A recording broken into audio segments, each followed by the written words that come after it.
G'day ladies and gentlemen, how you all doing? ScottyD49 here with you once again for another video. Hope you're all doing well. Hope you're all having a great Christmas season, that you're all able to get some time off and find some games and get some hobbying in as well. Today's video is another installment in the How to Play Warhammer 40,000 series. In this series, as you know, we're digging into the core rule mechanics of the game, how the game works, as well as the different ways you can play the game and building army lists as well. Now, this video specifically is the first of two parts where we're going to be getting into how to build Warhammer 40k army lists. Now, what we're going to be discussing in part one at least is Unbound versus Battle-Forged and what that actually means in terms of the armies, keywords and how those work when you're building army lists, as well as touching on how the other keywords do work, and the different game size rules that there are for when you're building your army lists. Now, ladies and gentlemen, if you do want to keep up to date with more of this style of content, feel free to hit the subscription button down below. It'd be greatly appreciated as we push towards the 100 subs and get us that custom URL for the channel as well. But ladies and gentlemen, without further ado, let's jump into it. Alrighty, so we're going to start off with the first one, which is Unbound versus Battle-Forged, and what they mean, how they impact your army list construction, and all that kind of stuff. So, an army list can either be considered Unbound or Battle-Forged, which they're mutually exclusive. You can't have an Unbound portion of your list and a Battle-Forged portion of your list. It's either they're all Unbound or it's all Battle-Forged. Nothing in between. There are also benefits that Unbound would get that Battle-Forged don't. So, Unbound army, what that pretty much consists of is that you don't actually need to use detachments to construct your army list. And you can also include under strength units. What that means is that you can take units that you have got less models for them than the minimum number of that unit that is required. And Unbound armies, unfortunately, don't get access to command points. So that's the big difference in terms of rules that Unbound don't get, and we'll get into what Battle-Forged get in a minute. Battle-Forged, what that means is you are creating your army list with only using detachments to put your units together in an organized fashion for your army. Now, you can also include under strength units in here. However, if you are following the chapter approved grand tournament rules for creating army lists and going to organized play events, you cannot include the under strength units.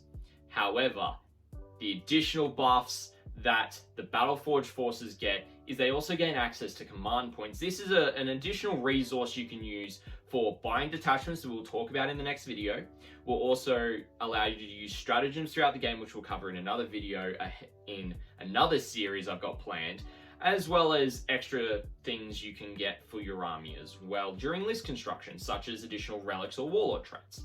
So that's really the difference, is that Unbound gives you a lot of flexibility and freedom in terms of what units you can take. You take a lot of understrength stuff, but then also you don't get the benefits of having command points like Battle-Forged do, considering the structured method of your army list construction. Now, more often than not, you're going to be building structured, detachment-based Battle-Forged army lists because you want that command point benefit. The second point of what we're going to be talking about today is keywords. Now, you may have a codex already, or if you don't, you're like, what the heck is a keyword? Like, what do you mean by that? So, there's two different types of keywords. There's keywords and faction keywords. They are included on every unit entry in every codex, every supplement, which the entry is commonly known as a data slate. And this also does include fortifications. Keywords specifically relate to the characteristics of that unit. For example, Space Marine Intercessors will have the infantry keyword. Whereas faction keywords will talk about the unit and factions that are allowed to be taken in together within an army list. So say, for example, that same Space Marine Intercessor squad will have the Imperium, the Adeptus Astartes, and then the chapter bracketed keyword. That means it can be a lot of different factions. So it could be Ultramarines, could be Deathwatch, could be a lot, could be custom even. But there are some factions where they do have that faction or chapter style keyword there that's bracketed already set. So say you're wanting to take Gilliman in your army list, he's going to have that set straight away to Ultramarines, just to give you a bit of clarity around that. So they're both used as reference points for the main core rules, as well as the advanced and faction rules as well during your games. And as I've said, We'll be talking about those later on, particularly stratagems do use keywords. All data slates will have a minimum of one faction keyword, but most will actually have 2 or more, and you refer to these when you're building your army list. Now, every unit that you take within your army list must have a faction keyword in common with one another. And it must be the most specific faction keyword. So if you're taking, say, Sisters of Battle and Ultramarines together in an army list, that most specific faction keyword is going to be Imperium.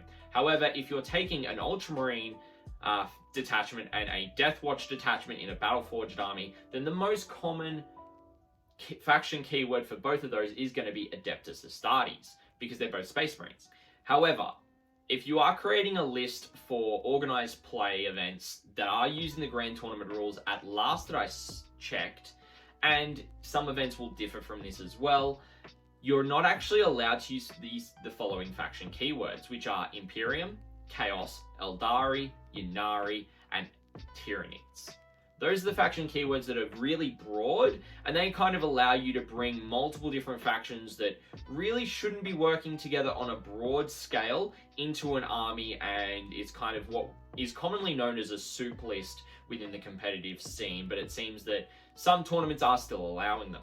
I know that there's a lot there with the keywords and the faction keywords, and a lot of rules that will relate to it. You know, we'll cover off those more in future videos when it comes to stratagems, auras, that kind of thing. And we'll also talk about it in the next video for part 2 on detachments and how that works too. Now, the biggest thing you're going to want to focus on here is my third part for this video, which is the different game size rules. Now, depending on the size of the game that you are preparing an army list for, it'll actually determine multiple items such as power level or points that you're able to use, command points that you'll get, and the number of detachments that you're able to use for a battle-forged force if you are building a battle-forged army. The larger the size of the game that you're playing, the more you'll have available. So there's kind of 4 different brackets when it comes to game sizes, and Games Workshop have actually named each of these. So the first one is called Combat Patrol. Combat Patrol is the smallest form of the game outside of Kill Team, which Games Workshop have given the title for games that are up to 50 power level and up to 500 points.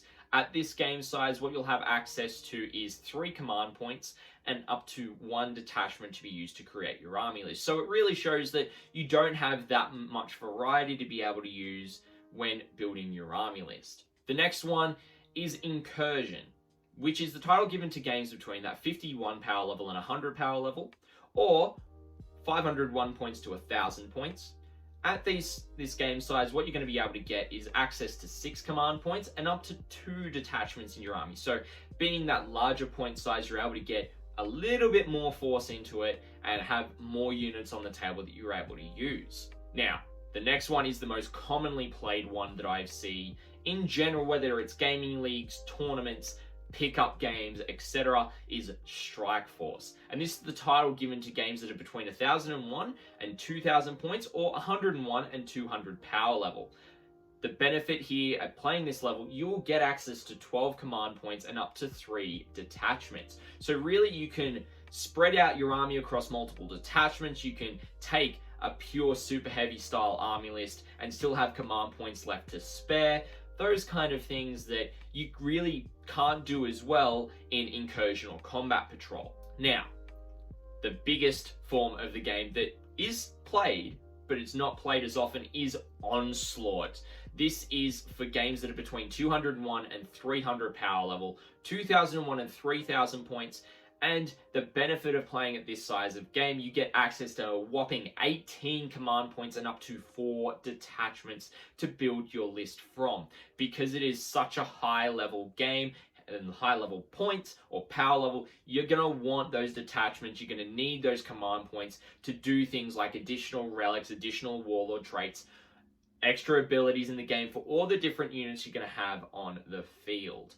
So really, the most common game sizes you will typically play is either at the Incursion level or at the Strike Force level, because they're the easiest ones to pick up for. You get the most benefit at Strike Force, a little bit better benefit at Incursion for the smaller games, and that way you're able to get a bit more use in terms of units on the field, command points, detachments. You get a bit more experience across the board, and it's easy to pick games up for. Ladies and gentlemen, this is absolutely awesome to bring you the first video in how to build a Warhammer 40k army list. I know it was quite densely packed with information, and there's a lot there to digest and go through and understand. If you have any questions, feel free to drop a comment below. Also, at the same time, feel free to hit the like and the subscribe button.